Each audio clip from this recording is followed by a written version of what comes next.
Hello everyone, Jamie Meloni here, host of the new That Business Show 2.0, and you're listening to the real estate edition of this now daily show. Well, a lot of people familiar with the show from the radio on 1250 WHNZ here in Tampa.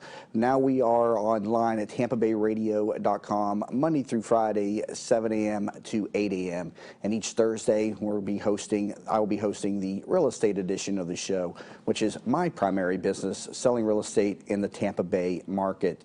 Recently announced as the International President's Premier Award winner in Tampa Bay. We have a quick graphic of that. I was featured in the local newspaper, and so that's the 7th or 8th time I've won that award. And also I've also picked up the Society of Excellence, which is the top tier award, a couple of times too. So International President's Premier Award was given to me this past year for having sold over 100 units in real estate. And there you see me there up there, the top on the top right there, and over on the right hand side of the paper. So had a great year selling real estate. It was actually a slower year for myself. Like I said, I'm used to getting the Society of Excellence, which is the top tier right there. But last year was a little bit of a slow year. I've talked on this program a number of times about the inventory being low, and my specialty being bank-owned property sales. And last year there was a kind of a drought, so to speak, with regard to that inventory. Market conditions improving, the election also having some type of a take on the inventory from the bank properties. A lot of the banks are really cautious whenever new administrations come into the government, because they don't necessarily know what they're going to do with regard to their regulations. And so a lot of uncertainty right now surrounding the Dodd-Frank bill, which was passed in 2010.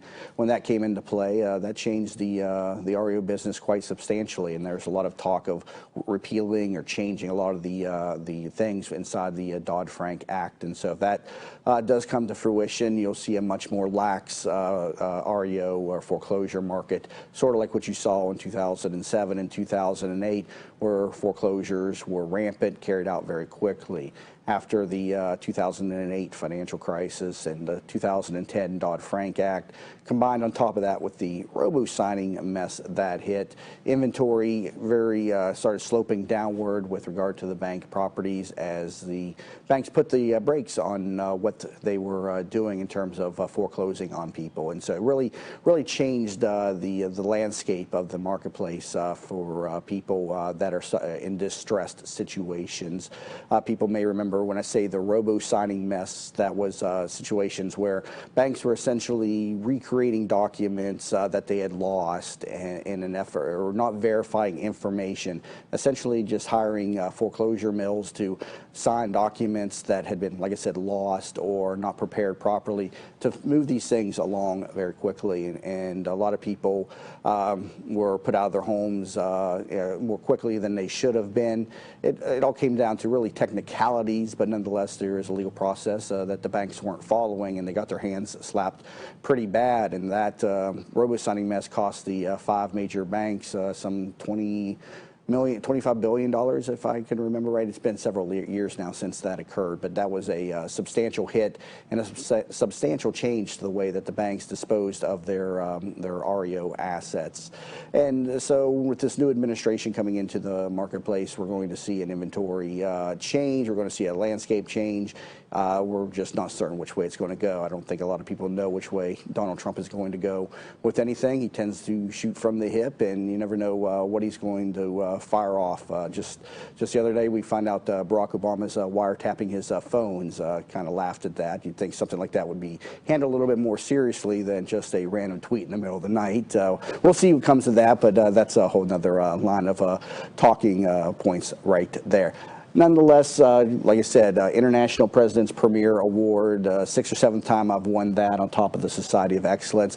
Want to be your real estate professional, your contact, whether you're in Tampa Bay or across the nation. I can help you out, whether you're in Ohio or Nevada. It doesn't matter. We have an extensive relocation and referral network. You can go to thathomevaluation.com and you can get a free home valuation. If you're in the Tampa Bay region, I will take care of that. If you are out in another state or another market area around Florida, we'll get that over to one of our qualified real estate professionals to get you over a free home valuation. Again, go to thathomevaluation.com.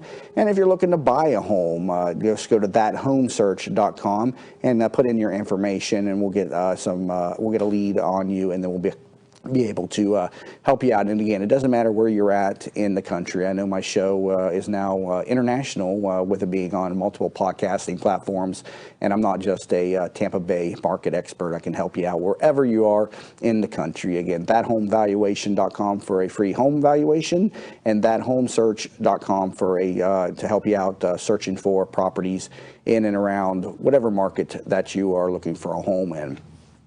I wanted to take some time today to talk a little bit about how to submit offers effectively on homes. A sticking point in a lot of transactions is getting your offer accepted. A lot of buyers are just don't understand how the process works, and unfortunately, there's a lot of real estate agents that are not experienced and do not know how the process works either. When you're a buyer working with a real estate agent, the typical real estate agents that work with buyers are generally entry-level professionals.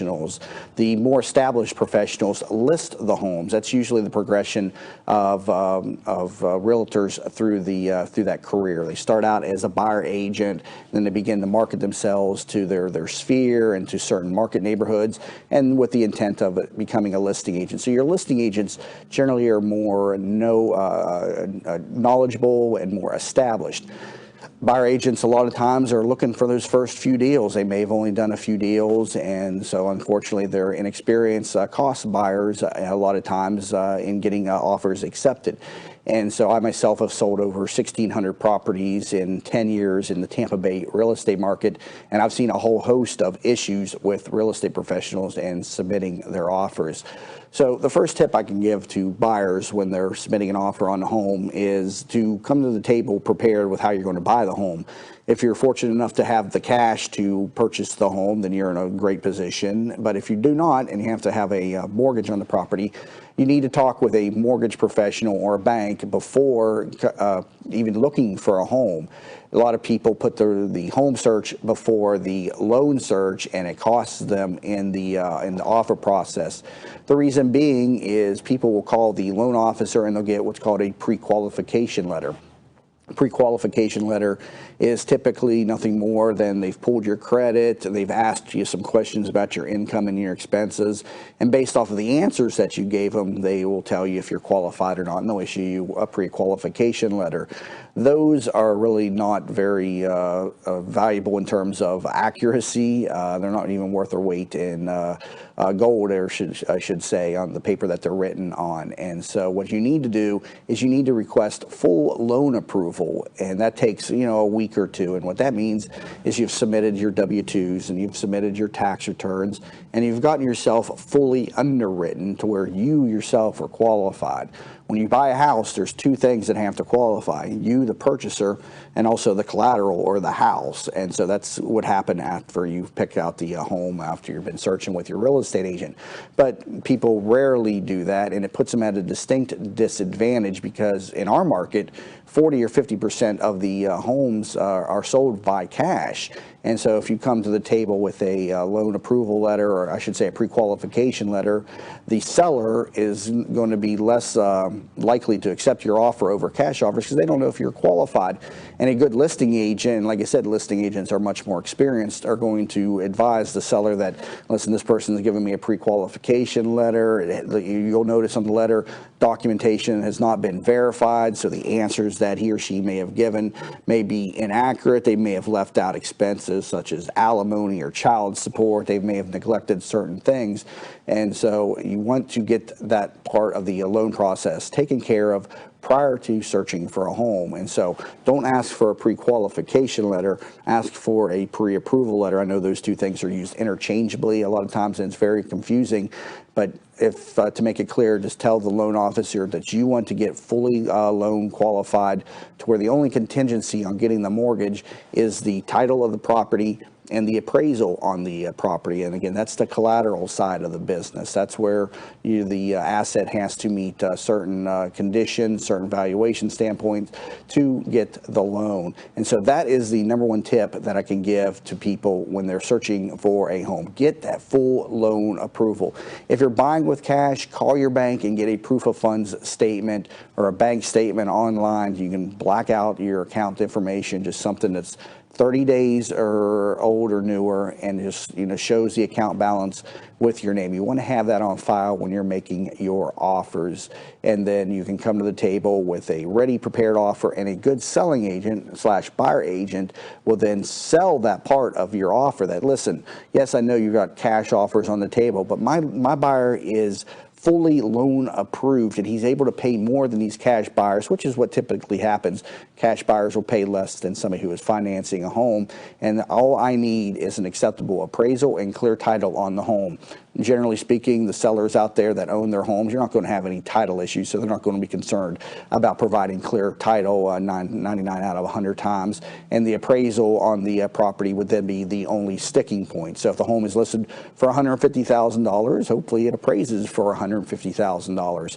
If it doesn't, that's when you got to talk to the buyer about bringing cash to close at the table, or getting the seller to reduce their price, and that's a whole other conversation. We've got to take a break here, but coming back from the break, I want to discuss a little bit more about the offer process and some of the tips that you can take to get your offer secured. I know right now in our marketplace, it's very competitive out there, very low inventory, and buyers are competing for the same property over and over again. So you definitely want to be knowledgeable and know what you're doing when you're searching for a home. And again, if I can help you in that and in any way, visit thathomesearch.com. And also, if you're looking for a free home valuation, looking to sell in Tampa Bay or anywhere across the country, thathomevaluation.com.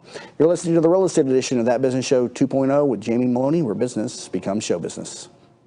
Hi, welcome to Yeager's. We just want to take a minute and show you what we're all about.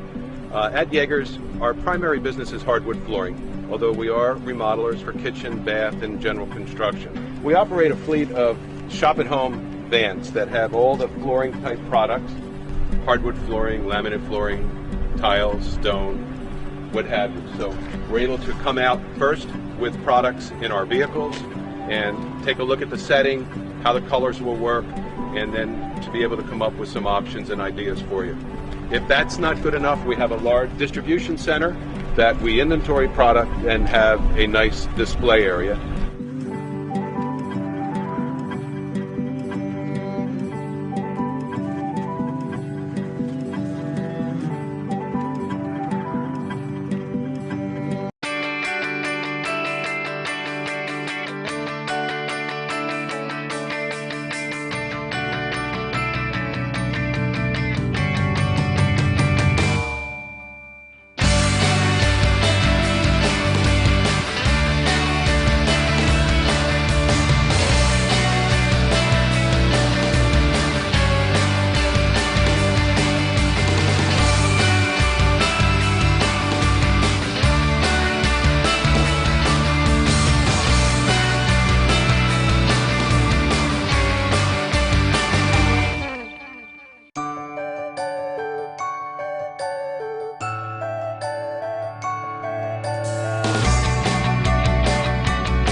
Hey everyone, Jamie Meloni back here on the Real Estate Edition of That Business Show 2.0, where business becomes show business.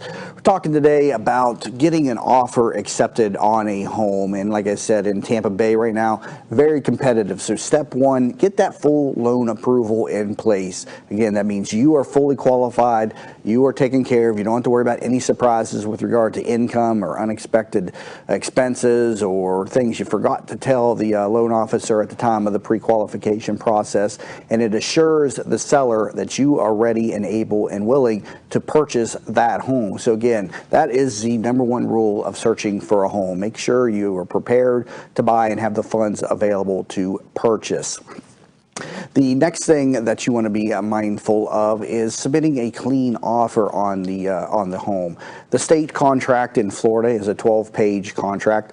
Very common in Florida to use an as-is contract. It's not advisable for a buyer to use an as-is contract, but most sellers in our market are going to require them. That has come about because of the foreclosures on the market, because the banks require that they sell the property as is, and so many real estate agents in the marketplace have gotten accustomed to the as is contract, and so that's why that is in our market. The difference between the as is and the regular contract is that the regular contract has in there an allowance for repairs, and I think it's 1.5% of the purchase price by default. And so if you have a $100,000 home, then you're going to have a $1,500 repair allowance, and those items have to be warranted items. And so in the repair addendum, or I should say the repair clause inside the contract, there'll be what's known as warranted items, and they have to do with things such as electrical and AC and roof. And if any of those items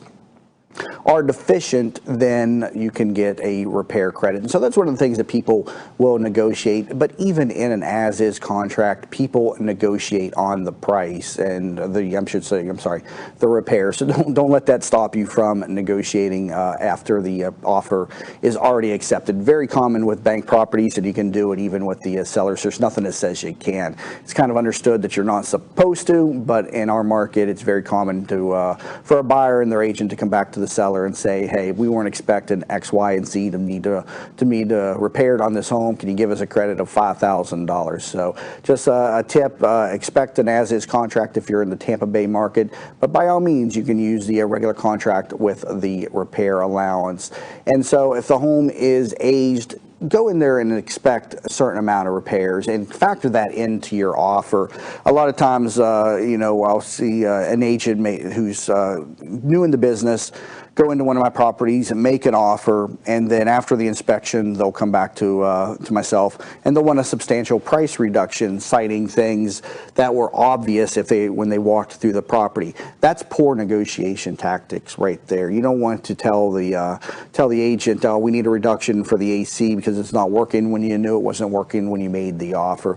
Don't tell me there's a hole in the roof and you need a reduction on the price because there's a hole in the roof. You would have noticed that when you saw the property.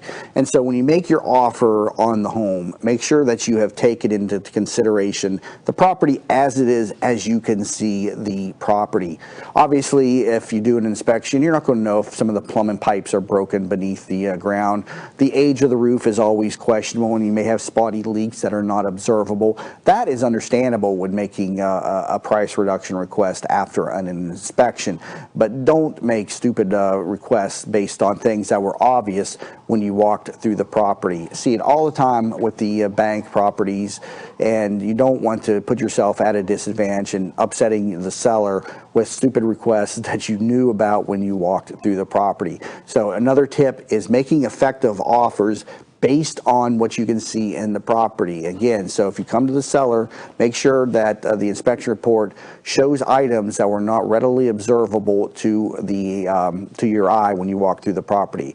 Also, make sure that you've reviewed the seller's disclosure, a state form that the form itself is not necessarily required, but it is required that a seller disclose all known defects that affect the value of the property. And so 99 out of 100 times, the seller will have a seller disclosure prepared and usually on file inside the multiple listing service. And so on there, you're going to see some information that you may not notice when you walk through the homes. If the home has had any settlement issues, for instance, if there's any plumbing issues going on beneath the ground, the age of the AC is always an issue, the age of the roof. Generally speaking, AC usually lasts between 10 and 15 years, and so if you're purchasing a home now that was built in 2000 and they haven't replaced the AC, that would be a concern. It's something that you want to look into.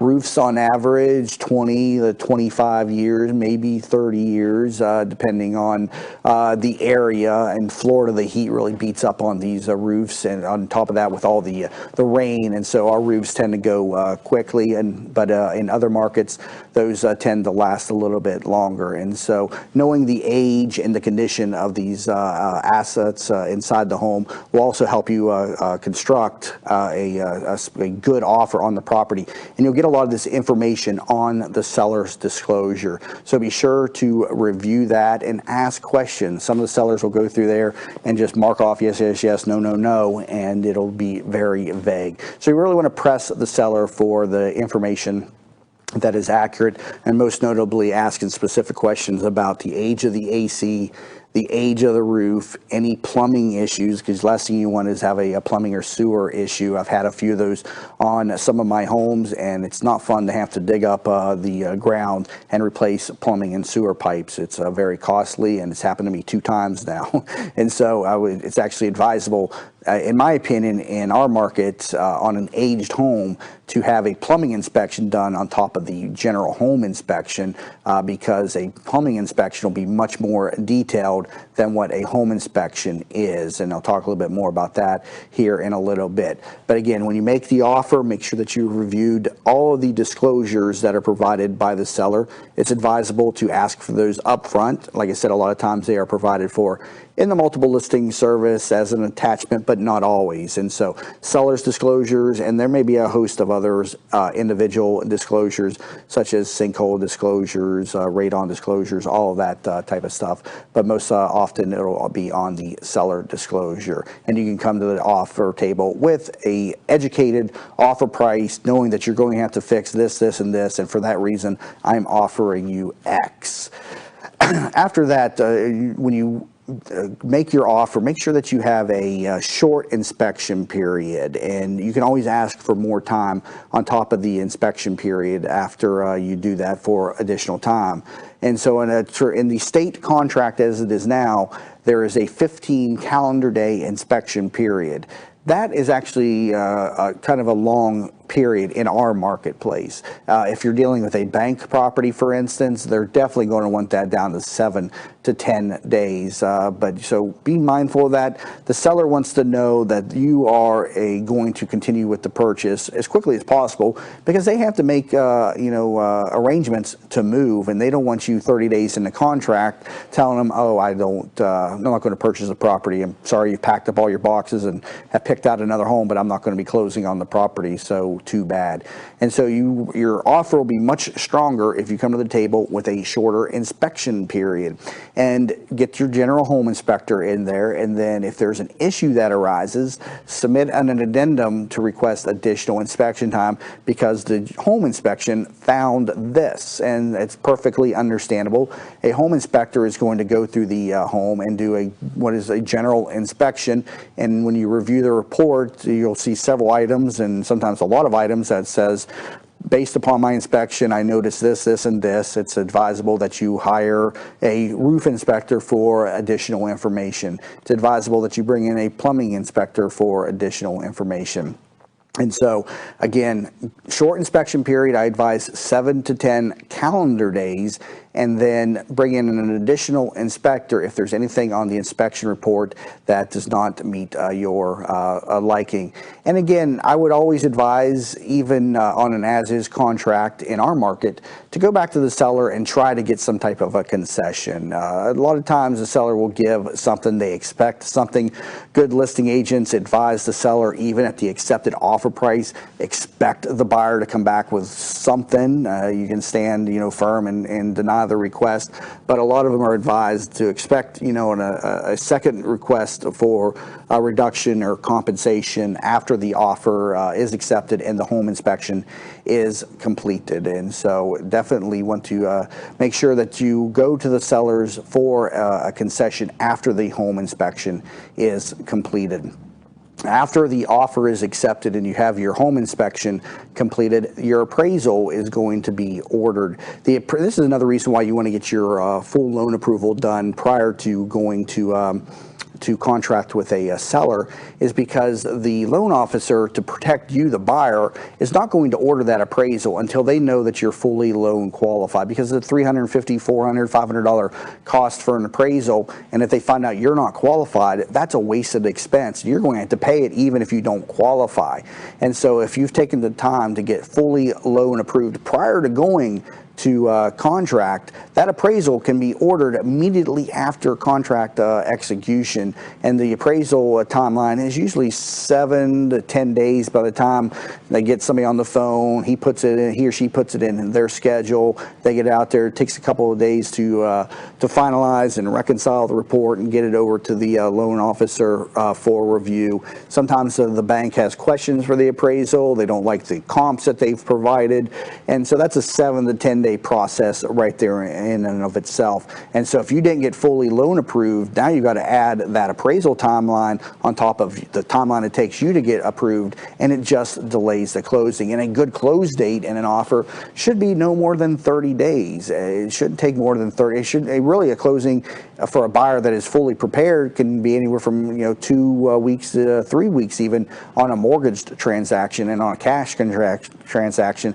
you're going to close those 24, 48 hours, depending on the types of searches or reviews that you're going to have the title company do.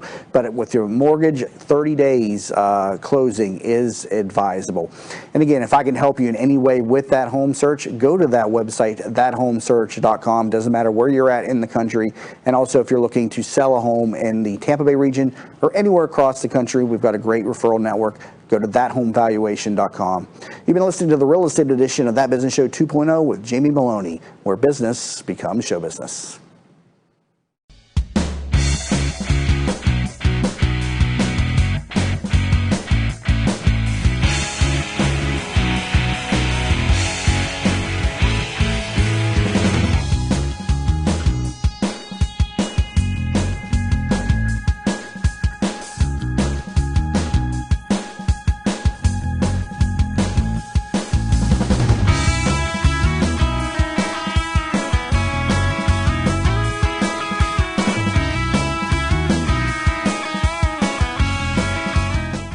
Hi, welcome to Yeager's. We just want to take a minute and show you what we're all about. At Yeager's, our primary business is hardwood flooring, although we are remodelers for kitchen, bath, and general construction. We operate a fleet of shop-at-home vans that have all the flooring type products: hardwood flooring, laminate flooring, tiles, stone, what have you. So we're able to come out first with products in our vehicles and take a look at the setting, how the colors will work, and then to be able to come up with some options and ideas for you.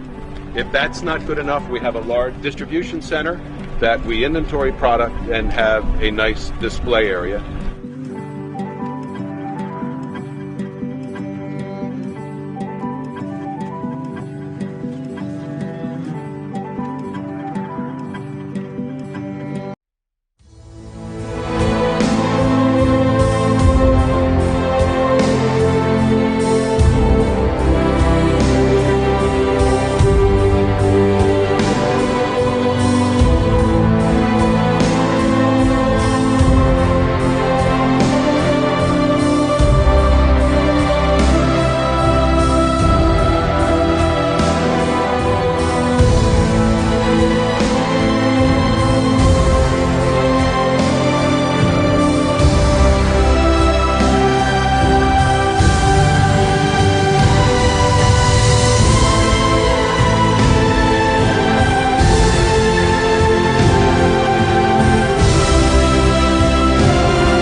Hey everyone, Jamie Meloni here, back with the real estate edition of That Business Show 2.0, where business becomes show business. Every Thursday on That Business Show, we're now talking real estate because that's my business, and I want you to become, or I should say, I want to become your real estate contact wherever it is in the country, across the nation. Again, I'm based in Tampa Bay, but it doesn't matter where you're at. I can help you out through our vast referral and relocation network. A couple ways to take advantage of that. Get a free home valuation. Put in your home's information over at thathomevaluation.com, or if you're looking to purchase a home, go to thathomesearch.com. And as always, learn more about this program over at tampabayradio.com. We're here Monday through Friday, 7 a.m. to 8 a.m. online at tampabayradio.com. And all shows are made available on demand over on iTunes and also YouTube. And we've made it easy to find the YouTube channel. Just go to thatyoutubechannel.com. Each and every morning, we talk with different professionals about their business, and we want to hear about your business as well. If you go to tbsinterview.com, again, tbsinterview.com, you'll see how to get onto the program, some information on the listenership, and what you can get for coming on the program. We've been on between terrestrial, or I should say regular radio, podcasts, and YouTube now for 3.5 years, starting back in September 2013 with the real estate edition of the show, which was just weekly at the time, morphed into a 5-day-a-week show on entrepreneurship, and now we're back online based with a show that focuses on entrepreneurship, and once a week here with the real estate edition. But it doesn't matter what industry that you're in. It doesn't matter where you're at across the country or across the globe. You can come into the program in studio if you're in the Tampa Bay region, or if you're across the country or even just across the way and don't want to come in. You can connect with us on phone line or via Zoom. We'll put you up on the television screen that you can see there when we go to the wide shot. And so you got a webcam and a microphone. We can talk to you wherever you're at and get your message out to over 2,000, 3,000, 4,000 viewers per show live, and also through the repurposing of the show up on iTunes, YouTube, and across social media. So again, tbsinterview.com. Also want to remind everybody to head over to thatbusinessmagazine.com. We work in partnership with the Edge business community. A lot of people remember Kelly Wilson from the show when I was on live radio. So she's taken some time off to focus on developing the Edge brand a little bit further and working on the next edition of the magazine. But she'll be popping in and out of here from time to time, just not able to make the full show commitment at this time as she is working on developing the Edge brand even further. But we work hand in hand with one another. And if you go to thatbusinessmagazine.com, you can get a free copy of the fall-winter edition of the magazine. Just put in your email address and we'll shoot you over a electronic version of the magazine. Again, thatbusinessmagazine.com. Got a great feature in there this past winter of Terry Blachek of Orange Theory Fitness, a fitness phenomenon in the Tampa Bay, and I should say Florida market that's expanded across the country. So a great entrepreneurial story that talks about the differences between franchising and licensing. And so if you're in a business and you're looking to expand, you want to definitely know the difference between franchising and licensing. And he explains that inside the magazine. And again, thatbusinessmagazine.com. Pick up a free electronic copy over at that site. Again, we're currently talking about offers and acceptances in real estate. And in the last couple of segments, we were talking about, making effective offers starts with getting that full loan approval, keeping the inspection period short, making sure the appraisal starts as soon as the contract starts. And that's only going to happen if you are fully loan approved, because the loan officer doesn't want to waste your money in the event that you don't qualify for the mortgage. Keeping your closing timeframes to within 30 days. Making sure that you have taken into account all the defects inside the home that are readily available and noticeable or disclosed on the seller's disclosure prior to putting in an offer, so you don't look like a fool when you go to the seller and ask for a reduction after you've for something that you should have already known that was disclosed ahead of time. And so all of those things are components of making effective offers on a property. But let's talk a little bit about picking out properties, and I'll speak specifically to the Tampa Bay market because that's what I know. I can't speak to the New York market or the Las Vegas market necessarily, but Our market in Tampa Bay is over the last 20 to 30 years has turned into a market of conformity with a lot of subdivision homes, and that's what's in demand in our market. Conformity is a very important issue when you purchase real estate because conformity protects value, and that's why subdivisions all look alike. When the home next to you sells for 150 and you look exactly the same, it's easy to say that your home is worth 150. But when you got a log cabin 3 miles up in the woods with a swimming pool behind a lake, there's not a lot of that stuff out there, at least not in our market. There's no woods in the market or in our market, so definitely not something that's going to be easily comparable. And so that's where the idea of conformity comes in. If your home is non-conforming, it's harder to value, and it's also harder to get a loan on that property. And so our market, and across much of Florida, are subdivision homes, and you drive through the neighborhood, and they all look very similar. Designs are typically block with stucco finishes, shingle roofs, and varying floor plans depending on the size of the property. And so to protect your home's investment, it's advisable to purchase inside a subdivision. You may maybe the first time that you experience a homeowners association. I recommend before you purchase inside a subdivision that you review the deed restrictions inside the home owners association.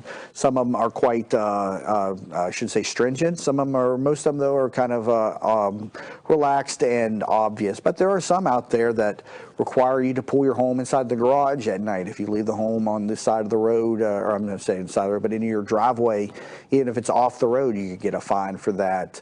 Anything that can be seen from the side of the road is really can be regulated by the HOA.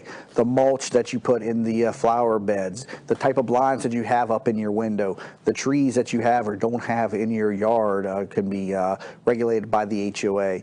And so be mindful of the regulations that exist inside the homeowners association. That's trick number one to purchasing inside a subdivision. But it's recommended for a first-time buyer who is purchasing using a mortgage to get a home inside a subdivision. Things to be mindful of when you go inside a subdivision: make sure you purchase something back within the subdivision. I'm working with and have worked with for a few years hedge fund buyers and investors, and they're usually kind of standard on what they like in their purchases, and also other homeowners in general. The first couple of homes inside the subdivision, for instance, you want to stay away from those homes. If it's the first, second, third home off of the main road inside the subdivision, reason being there's going to be a lot of traffic going back and forth. You're going to have a lot of noise coming off of the main road, and so make sure you go back inside the subdivision a little bit. Also, be careful if the home is at a cross section, a T section. Inside a subdivision, it's not as risky as in a city street, because at a cross section, somebody could fly right through it and smash right into your home. And so certain buyers, and I know some of the funds that I work with, don't buy those homes because it's a risk that a driver could crash into the property at the intersection. And so be mindful that you purchase a home that is along one of the streets. Make sure you look out for the flood zone that the property is in. Flood zone X is preferred. It means the likelihood of a major flood event is over 100 years. And a couple years ago, when we had all the issues around the flood insurance regulations, or the FEMA resetting, Florida was going to be impacted very hard and with substantial premium increases for many of the homeowners. And for people that aren't familiar with how flood insurance works, flood insurance is a national program. It's not a private market. It's regulated under FEMA, and it's basically we in Florida, or some of the people that are in high risk zones, are paying lower premiums than they should be based upon the risk that they are accruing, or I shouldn't say accruing, but the risk that they have. And so homeowners that are high up in the mountains in Denver are essentially subsidizing people in high risk areas, because there's very low likelihood of a flood occurring in Denver versus on the beach over in the Keys or something. And so what the flood insurance regulations are looking to do is to reset those values or those premiums to the actuarial risk that's associated with that property. And there were people a couple of years ago that were going to be hit with $5,000 to $10,000 a year increases, some 20 and 30 if they lived out really close to the water. And so that has been tabled. That was, I forget, Biggert Waters Act is the name of that. That was tabled and kicked down the road for about 5 years. That was a couple of years ago. But that's still going to come back at some point. Fortunately for us in Florida, that did not occur. The regulations or the premium changes did not occur. But it doesn't mean it's not going to occur down the road. And so make sure that you're in a flood zone X to keep that premium down, and also the risk of a flood too. And so another great tip to purchasing a home. And we'll cover a little bit more about some of the things you should be looking for when you're purchasing a home to protect your value. Again, all centering around conformity when you're in the Tampa Bay market. If I could help you with that home search or home selling, again, thathomevaluation.com, and we'll get you over a free home valuation. Also go to thathomesearch.com, and we can help you buying a home in the Tampa Bay market or wherever you're at across the country. And again, you can learn more about this program, tampabayradio.com, the real estate edition of the program on each and every Thursday from 7 a.m. to 8 a.m. I myself have sold over 1,600 homes in Tampa Bay, and I'd like to talk a lot about the market, foreclosures, mortgages, and what it takes to get your offer accepted and your home sold in the marketplace. So again, consider me a resource wherever you're at in the nation or in Tampa Bay for selling a home. And tune in each and every Thursday to the Real Estate Edition on That Business Show 2.0 with Jamie Meloni, where business becomes show business. Hi, welcome to Yeagers. We just want to take a minute and show you what we're all about. At Yeagers, our primary business is hardwood flooring, although we are remodelers for kitchen, bath, and general construction. We operate a fleet of shop-at-home vans that have all the flooring type products, hardwood flooring, laminate flooring, tiles, stone, what have you. So we're able to come out first with products in our vehicles and take a look at the setting, how the colors will work, and then to be able to come up with some options and ideas for you. If that's not good enough, we have a large distribution center that we inventory product and have a nice display area.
Hey everyone, Jamie Meloni here, back here on the real estate edition of That Business Show 2.0, where business becomes show business.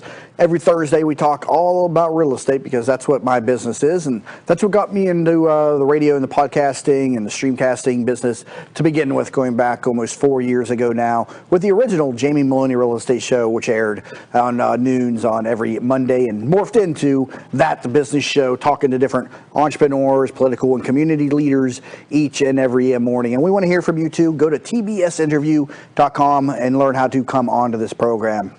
And so today we've been talking about how to get your offer accepted, what to look for inside a contract, how to submit effective offers, getting that full loan approval, being ready to have that appraisal done upon contract.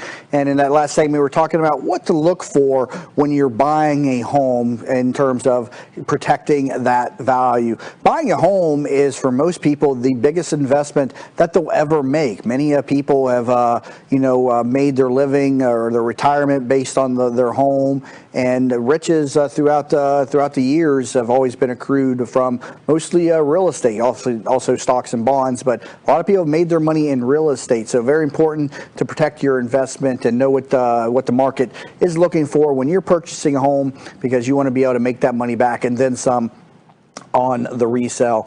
And so we're talking about how in Florida there's a lot of subdivisions, and obviously subdivisions are very conforming to one another. If you're in other markets, conformity can be a challenge. Properties that are on large ranches out in the middle of the woods, those are hard to value because there's not a lot of comparable data for that. But in Florida, we have a lot of conforming homes, and values are very consistent across the different communities. And so you want to avoid the first few homes inside a subdivision. Noise from the main road is a deterrent for a lot of buyers. Also, you're going to get a lot of traffic, people coming in and out of the neighborhood. Also, look out for power lines. Power lines are a big deterrent for a lot of buyers, and so some people may think, oh, that's no big deal. It's actually a very big deal, and will definitely hurt the resale value of the property, and so be looking out for that. Also, make sure your home doesn't back up to a retention pond or a small pond, which is not, it's not waterfront by any means, and so it hurts the value of the property.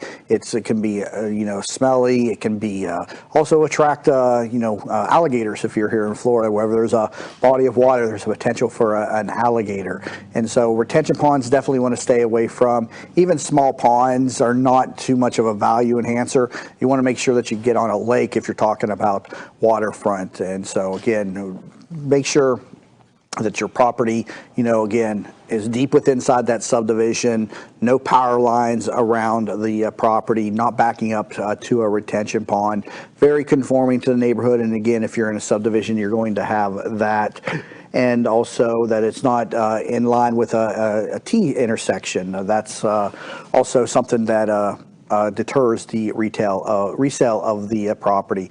And so if you do that, you'll get a good resale on the property. Values right now in Tampa Bay are on the rise, low inventory, and conforming homes are in demand again. I'm currently working with a large fund buyer picking up a lot of homes, and so that's a good sign. Wish we had more inventory to sell them, but a lot of inventory tied up right now in rental use. This particular buyer doing the exact same thing, picking up the homes to rehab and put up for rental use. Rents are at all-time highs in Tampa Bay, and it's striking to realize that people are paying more in more in rent than what they can pay to mortgage a home. But so many people were impacted by the financial crisis and the foreclosure that hit. And a lot of people also lost confidence in the housing market, especially the millennials.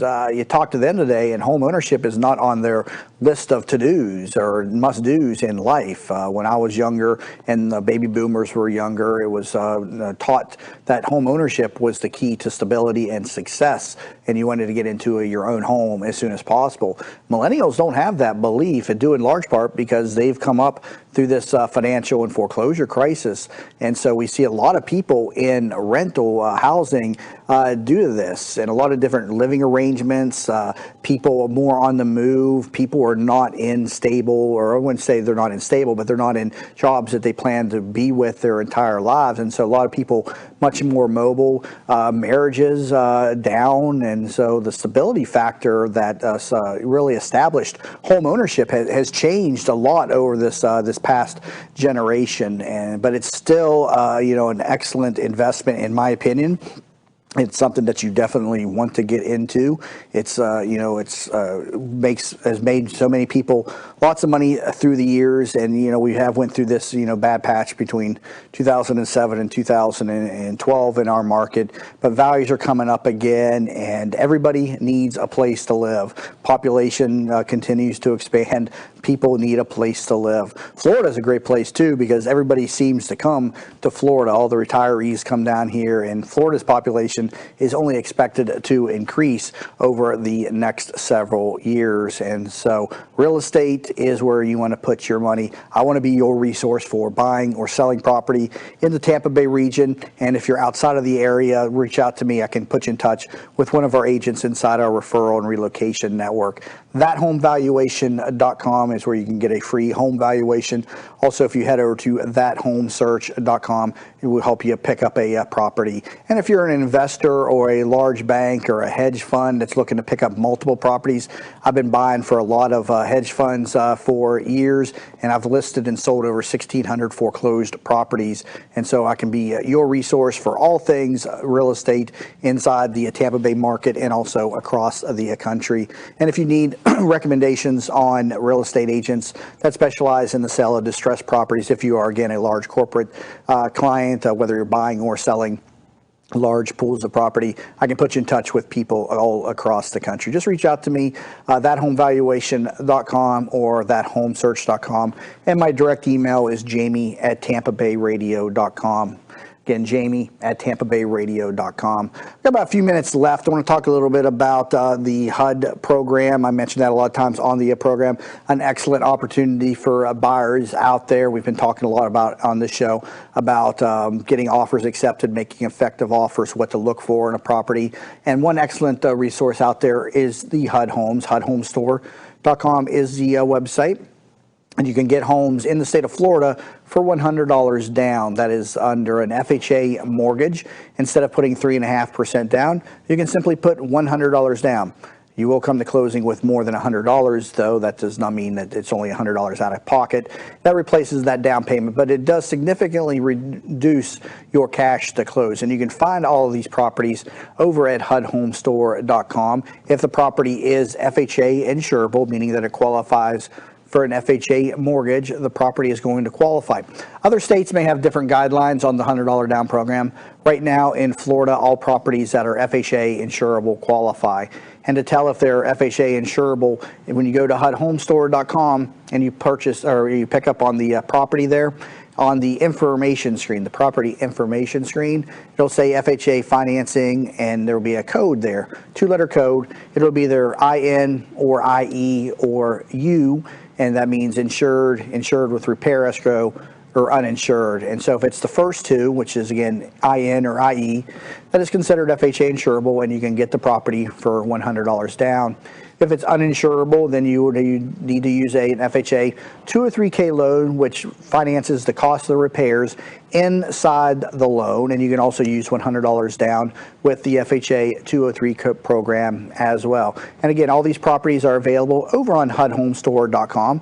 And also they give preference to homeowner buyers over investor buyers.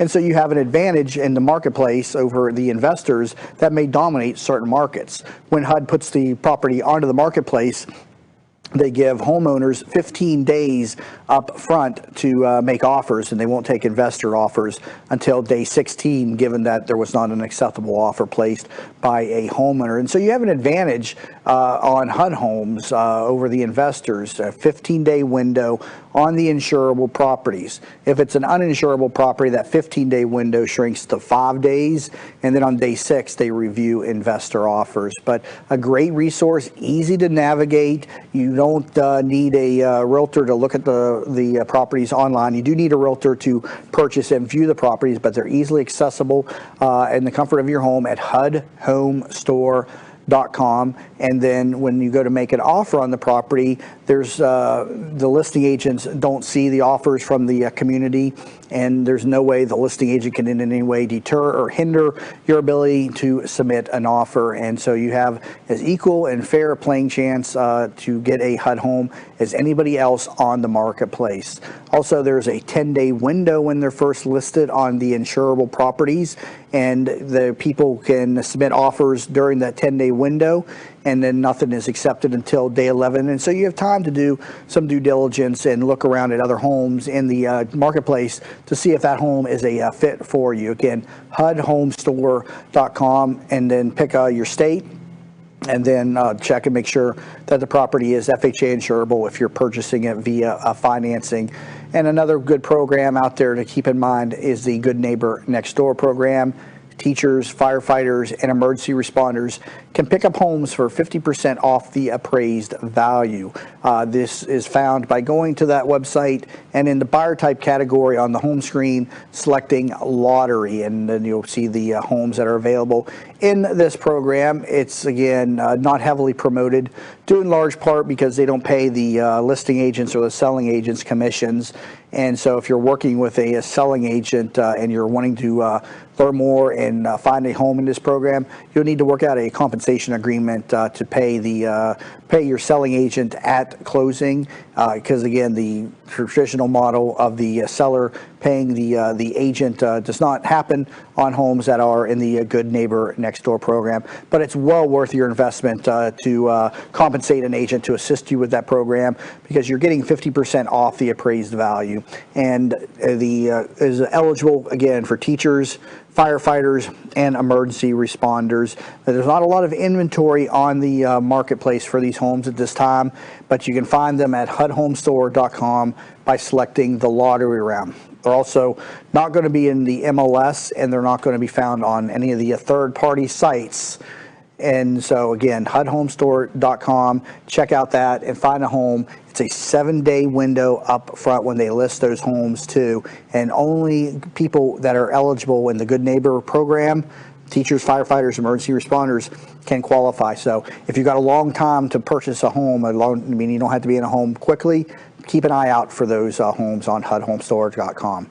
So again, you've been listening to the real estate edition of That Business Show every Thursday from 7 a.m. to 8 a.m. online at TampaBayRadio.com, and also available on demand, iTunes, and on our YouTube channel over at thatyoutubechannel.com. So again, I want to be your resource for buying or selling a home in Tampa Bay or across the country. Go to thathomevaluation.com or thathomesearch.com for more information.